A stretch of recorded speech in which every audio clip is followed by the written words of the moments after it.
আসসালামু আলাইকুম। আশা করছি আল্লাহর রহমতে আপনারা সবাই অনেক ভালো আছেন এবং সুস্থ আছেন। তো বন্ধুরা দেখতেই পারতেছেন বাংলাদেশ বিজ্ঞান ও শিল্পে গবেষণা পরিষদ তো বিসিএসআইএসআর তো বিজ্ঞান ও প্রযুক্তি মন্ত্রণালয়ের অধীনে বিজ্ঞান ও প্রযুক্তি গবেষণা পরিষদ থেকে যে নতুন নিয়োগ বিজ্ঞপ্তি প্রকাশ করা হয়েছে। তো এখানে বাংলাদেশের সকল জেলা থেকে ছেলে মেয়ে উভয় প্রার্থী আবেদন করতে পারবেন। তো এখানে ১ থেকে দেখতে পারতেছেন যে ১ থেকে ১৩ নাম্বার ক্যাটেগরি পর্যন্ত এখানে লোক নিয়োগ করা হবে। তো এখানে কোন পদে কতগুলো লোক নিয়োগ করা হবে, শিক্ষাগত যোগ্যতা, প্রার্থীর বয়স কত হতে হবে, বেতন স্কেল সবকিছু আজকের এই ভিডিওতে থাকবে। আশা করব ভিডিওটি আপনারা ১ম থেকে শেষ পর্যন্ত ধৈর্য সহকারে দেখতে থাকবেন। তো ভিডিওটি শুরু করার আগে ছোট্ট একটি অনুরোধ, আমার ইউটিউব চ্যানেল আনলিমিটেড জব ইনফোভিডি চ্যানেলটি অবশ্যই সাবস্ক্রাইব করে রাখবেন এরকম নিত্য নতুন নিয়োগ বিজ্ঞপ্তি পেতে।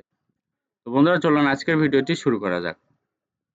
তো এখানে দেখতে পারতেছেন ১ নাম্বার যে পদ রয়েছে এখানে সায়েন্টিফিক অফিসার স্থায়ী পদ। এখানে বেতন স্কেল ধরা হয়েছে ২২,০০০ থেকে ৫৩,০৬০ টাকা। তো এখানে বিষয় জুড়ে রয়েছে কেমিস্ট্রি। এখানে পদ সংখ্যা রয়েছে ৩ জন।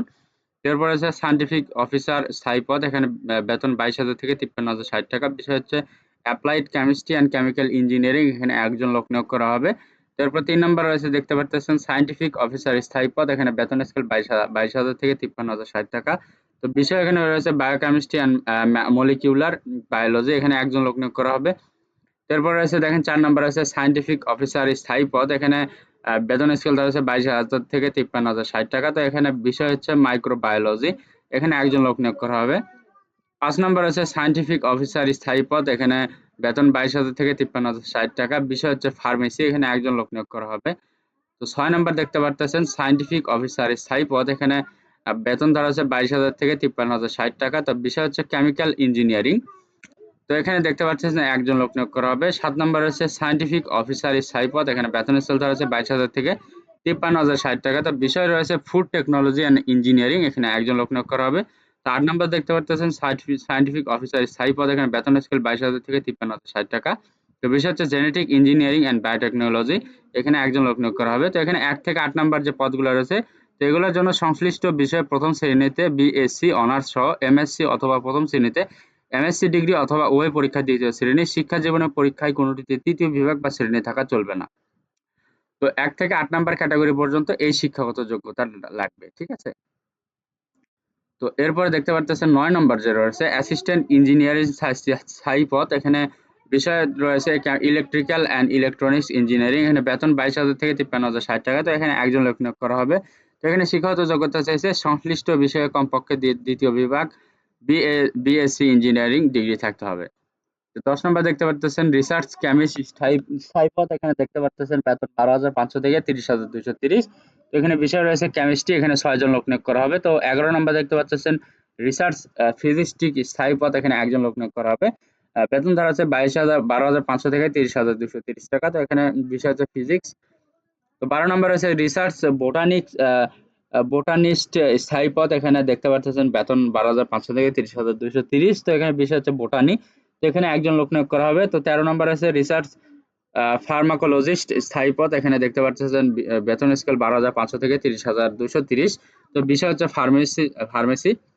তো এখানে ২ জন লোক নিয়োগ করা হবে। তো এখানে ১০ থেকে ১৩ নম্বর পর্যন্ত যে শিক্ষাগত যোগ্যতা চেয়েছে যে সংশ্লিষ্ট বিষয়সহ ২য় বিভাগ শ্রেণীতে বিএসসি ডিগ্রি অথবা এমএসসি ডিগ্রি থাকতে হবে। শিক্ষা জীবনের কোনো স্তরে ৩য় শ্রেণী বা বিভাগ থাকা চলবে না। তো এখানে পুরা সার্কুলার জন্য ১ থেকে ১৪ সার্কুলারের জন্য ১ থেকে ১/৮/২০২৪ তারিখে বয়সীমা ১৮ থেকে ৩০ বছর বয়সের ভিতরে হইতে হবে। বীর মুক্তিযোদ্ধার সন্তান বা শারীরিক প্রতিবন্ধী কোটায় ৩২ বছর পর্যন্ত শিথিলযোগ্য। তো এখন দেখাবো যে আপনারা কিভাবে অনলাইনে আবেদন করবেন, কোন লিঙ্কে ক্লিক করে আপনাকে আবেদন করতে হবে।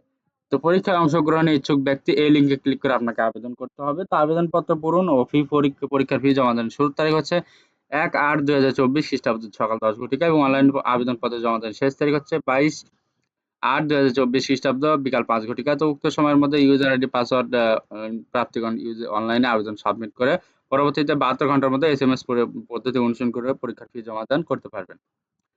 এবং আবেদনপত্রের সাথে প্রার্থীর স্বাক্ষর দৈর্ঘ্য ৩০০x৮০ পিক্সেল এবং রঙিন ছবি ৩০০x৩০০ পিক্সেল আপলোড করতে হবে এবং পরীক্ষার ফি বাবদ যে টাকা সেটা আপনাকে টেলিটক প্রিপেইড নাম্বারের মাধ্যমে পরিশোধ করতে হবে। তো দেখতে পারতেছেন যে ১ থেকে ৯ নাম্বার ক্যাটেগরি পর্যন্ত আপনাকে ৬৬৯ টাকা ফি পরিশোধ করতে হবে এবং ১০ থেকে ১৩ নাম্বার ক্যাটেগরি পর্যন্ত আপনাকে ৩৩৫ টাকা ফি পরিশোধ করতে হবে। তো এটা কিন্তু আপনার সর্বোচ্চ 72 ঘন্টার ভেতরে দিতে হবে। তো নিম্নের এই যে প্রথম যে এসএমএস পদ্ধতি রয়েছে, এই এসএমএস পদ্ধতি অনুসরণ করে আপনি পরীক্ষার ফি জমা দিবেন। পরবর্তী এসএমএস পদ্ধতি অনুসরণ করে আপনি ইউজার আইডি পাসওয়ার্ড নিবেন। তো ইউজার আইডি পাসওয়ার্ড নেওয়ার পরে কি করবেন, এই লিংকে ক্লিক করে লগইন করবেন। লগইন করার পরবর্তীতে আপনি দেখতে পারবেন আপনার রোল নাম্বার, পদের নাম, ছবি, পরীক্ষার তারিখ, সময় ও স্থানের কেন্দ্রের নাম ইত্যাদি সম্বলিত একটি প্রবেশপত্র থাকবে। অবশ্যই সেটি ডাউনলোড পূর্বক রঙিন প্রিন্ট করে বের করে নিতে হবে। এটা আপনার লিখিত পরীক্ষার সময় প্রদর্শন করতে হবে। লিখিত পরীক্ষায় উত্তীর্ণ হলে মৌখিক পরীক্ষার সময় অবশ্যই প্রদর্শন করতে হবে। আর শুধুমাত্র টেলিটক প্রিপেইড নাম্বারের মাধ্যমে পরীক্ষার ফি জমা দিতে পারবেন এবং ইউজার আইডি পাসওয়ার্ড পুনরুদ্ধার করে নিতে পারবেন। তো বন্ধুরা, এই ছিল আজকের নিয়োগ বিজ্ঞপ্তি। যদি আপনাদের এই ভিডিওটি দেখে ভালো লাগে, যদি আপনাদের এখানে শিক্ষাগত যোগ্যতা মিলে, অবশ্যই আপনারা এখানে আবেদন করবেন। আর ভিডিওটি ভালো লাগলে অবশ্যই লাইক, কমেন্ট এবং শেয়ার করবেন। এখানে আহ আর এখানে শুধুমাত্র দেখতে পারতেছেন বাংলাদেশ সকল জেলা থেকে আপনারা আবেদন করতে পারবেন। আর ভিডিওটি ভালো লাগলে অবশ্যই চ্যানেলটি সাবস্ক্রাইব করে রাখবেন, যাতে এরকম নিত্য নতুন নিয়োগ বিজ্ঞপ্তি আপনারা সবসময় দেখতে পারেন। তো সবার জন্য অনেক অনেক শুভকামনা। সবাই ভালো থাকবেন, সুস্থ থাকবেন। আল্লাহ হাফেজ। দেখা হচ্ছে নতুন কোনো ভিডিওতে।